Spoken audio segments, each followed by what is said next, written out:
Nagbabalik na naman ang inyong tagapaglingkod ng mga balita at pawang katotohanan lamang.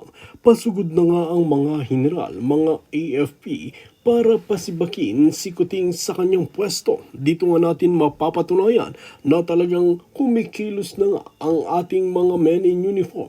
Ayon nga sa kanilang mga liderato ay hindi na namin masikmura ang ginagawa nga ni Kuting ng Norte, lalong-lalo na kung kami ay binabatukan at hindi rin respeto ng mga general, papaano pa ang taong bayan na walang posisyon? Dito nga natin mapapatunayan na pati ang mga men in uniform, mga general, ay minamalitrato nga ni Kuting ng Norte at ang kanyang kampo.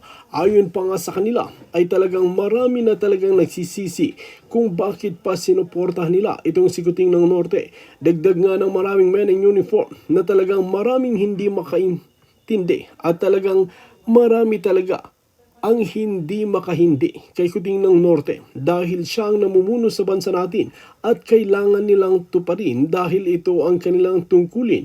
Ngunit ngayon dito natin mapapatunayan na talagang hindi na nila masikmura ang mga karumal-dumal na inutuutos ni Kuting ng Norte sa mga general. Ngayon nga ay ayon pa sa kanila ay ibubunyag nila ang mga inuutos ni Kuting ng Norte para gawin sa kanyang pansariling interes lamang. Well mga kaibigan, para nga sa karagdagang impormasyon, panoorin nga natin ang buong video. At kung bago ka lamang sa aking channel, huwag kalimutan i-click ang subscribe button at notification bell para lagi kang updated sa ating mga bagong video. At para sa sulit viewers natin dyan, maraming